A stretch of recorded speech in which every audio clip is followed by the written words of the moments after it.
I was happy to get that done. So here we go again. Now you can say what you want now.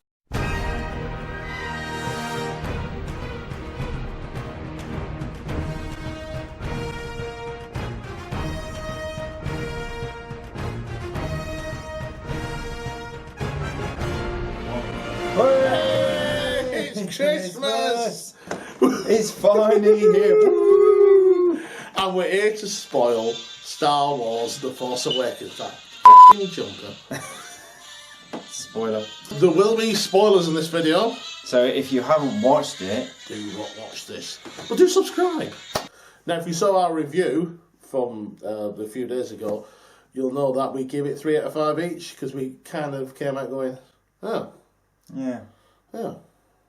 Which we weren't expecting. We were expecting, yay! But we came out.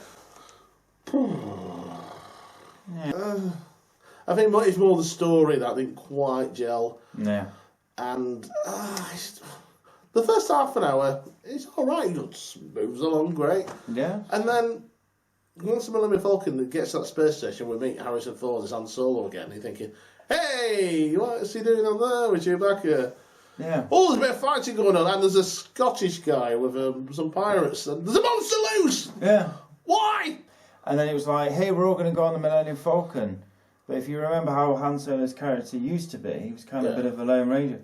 And he was very accepted of the two straight away. Where we first meet him, he gives Luke a bit of stick sort of thing. Yeah. And they end up going on, there's no talk. I mean, Han Solo's character is still diddling people out of money. He owed 50,000 to one and 50,000 to the other, but then he's bringing people on board. He came across more like Del Boy than Han Solo. But I mean, start of the film, we're introduced to one of the new characters, Paul Dameron, and it's a shame we didn't see him more. He's not cocky. He's just quite good at what he does. He's like, right, I've got to go on my mission. Got to do this. Yeah. Oh, good. Yeah, I like this character. I just wish it was more about him. Yeah, I think that would have been a great introduction for more, because it was very much like, right, these are the plans for the map. Boom, straight in there, disappear, captured, great, we see, and then you knew he wasn't, but it was just like, oh, he was kind of like, they said, oh, he's died. Yeah. Okay, shame. The introduction of Finn, that was good. I wish that was stretched out a bit more, because that scene in Rush Hour is fairly suddenly... He's a stormtrooper. Yeah. You think if he's never seen... I mean, I love that when, obviously, to make him stand out so you know who he was, with the hammer. Yeah, that was brilliant. But I did like when they were on the ship and he was like, report to the room and let me check your laser and everything. So like, seeing if he's there. This droid woman didn't get as well. Captain Phasma is just there to sell a toy. Otherwise, she just walks in 1 or 2 times going, can I check your gun? What are you up to? How dare you do that? She could have been a really interesting character. I was hoping to take her helmet off, actually. Yeah. I know you were talking before in the last video about Kylo Ren taking his helmet off. I wish she had took her off. She's quite good in Game of Thrones, and it's just a waste of a character. Yeah. Excuse me. Where the hell did Darth Vader's helmet come from, and how is it that I'm going to stop what you finished? No explanation about that. Yeah. Again, it was, let's just drop that in to remind you that it's Darth Vader. And when he called him grandfather and everything, it was like...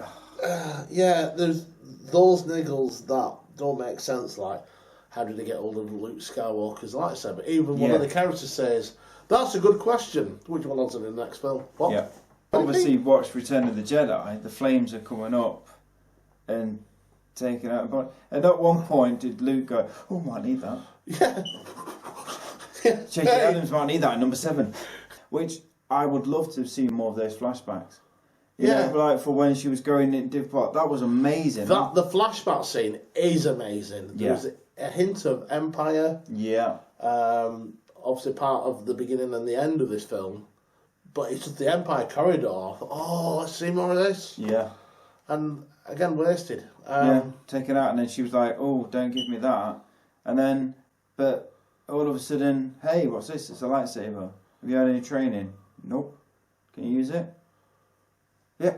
And then switch on, switch off, and then fight with it. It's easy. And like the stormtroopers, they were having more of, an identity, and he's like traitor, and then he pulls out this stuff to kind of. So he's like Count Dooku's guards, where they've got the lightsaber, stops the lightsaber. Then he's got it on his gun, and that's the other thing as well. I'm not a fan of the guns white. No. I'd prefer them black. They're much better. Is that because if kids buy them with white on them, there's much of a shot? Of course, yeah. They've lost as well. They look fake. I mean, that gun Han Solo gave her as well. I was like, what is that? Yeah. And he's like, just pull the trigger. Two toilet rolls and some else stuck to it. There you go. It's like she goes, oh, you just got to pull the trigger, and he goes, there's a little bit more to that. Yeah. See you later. And, oh, there's a droid. That must be the one. And we're going back to the droids again. Let's use it, hide it in the droid. Yes, it introduced the character, but you got to use it. But I personally just thought everything was just a bit too convenient. Yeah. One thing I did love, which was great, couple of good comedy bit. The scene where when you see it, then you're thinking, oh, she's just gonna eat gruel. Yeah, that's changed into bread. That was amazing. That was so visually clever. Packet of bread in seconds. Yeah, and I did like when they did the thumbs up. His little the light flame. Yeah, that was brilliant. And they were the nice bits, and that's what I like, because it was like saying, here's your new characters, and I started to. Go over them, and then it was all like, oh, let's get Chewbacca and everyone in, and and then when it just lost, and then she's more powerful than him, and it's just like, so why have they not sensed this? Why are they saying, oh, he's now ready for his training? Well, he's not really ready for the training, because he killed his dad, but then again, are we going to prove he was there, so Luke had to destroy his father, but he called him Han Solo and everything, but there was no, against his his father, but it was just said that Luke trained him, and he became a bad egg. And then the big speech as well, where all the stormtroopers are out there, and it's like, let's release the weapon. Again, it was just like, who's in charge? Who's in charge of the First Order? Who are they addressing? And I can't call it the Emperor, but whoever it is, come on, it was more like Prometheus when they were in. Again, it was the going in to destroy the satellite to bring down the Deflector shield, after they did in Return of the Jedi, and we saw she was climbing down. She went into the Death Star bit. And then that was it. And then they were conveniently walking along, and then he went, I need to find her. Oh, she's only there. Yeah. But she was on the opposite side. And they were on the opposite side. And so then, somehow... Here we are. How you doing? You alright? Come back with us. Yeah. So, this is what I didn't like. It shows you the comparison between Old Death Star, the original, and the brand new Star Killer. And it does need the sun. And we get a sample of its power. Now, in the original, when... Peter Cushing says, we've got to test this station on your home planet of Alderaan. No, they haven't done anything. Yeah, right, well, give us the answer. Yeah. Right, thank you, we've got to blow it up anyway. Yeah. And I thought, you asshole. And they blow it up, and that's a good scene. Alec Guinness, light years away, feels it. And I thought, even though we didn't see the people on the planet, we felt it, because we felt Alec Guinness's pain, so to speak. In this one, we see people on various planets going, oh, what's that? And then they get blown up. Yeah. And I just thought, that's a shame. Yeah. It's the final shot no, it's an helicopter shot.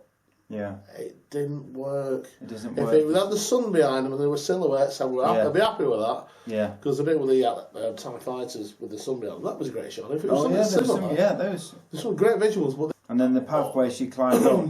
But again, it was like she held the lightsaber. Yeah. It was just like he just looked, no words, no dialogue, and just kind of, and you're just thinking he stood there, really he was stood there the whole time. I thought he was having a piss. Yeah. When he was just still, what's he doing? All right. All right, just having a cheeky. Who's the lightsaber? Speak! I know at the end of the Star Wars films nobody speaks for the last minute, but it just looked... Yeah, for all the people... They were trying to put in the comedy bits and everything on there, but overall, I'm looking forward to the next one, but let's just say, like Harrison Ford's death, I wasn't convinced. So, that's the spoilers, guys. Yeah.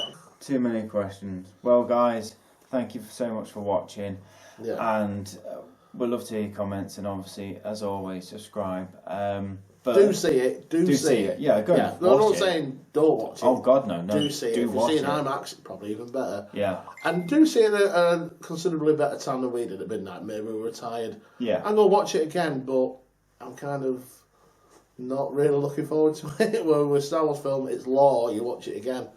Tell us what you think. If you loved it, tell us. Give us a slap in the face. But anyway, enjoy the rest of your Christmas. And Happy New Year. Oh, Happy New Year. And Happy New Year to you. Oh, yeah. Lovely Christmas to you. Yeah. God bless. Good night. See you guys. Cheers. Cheers, pal. You will subscribe.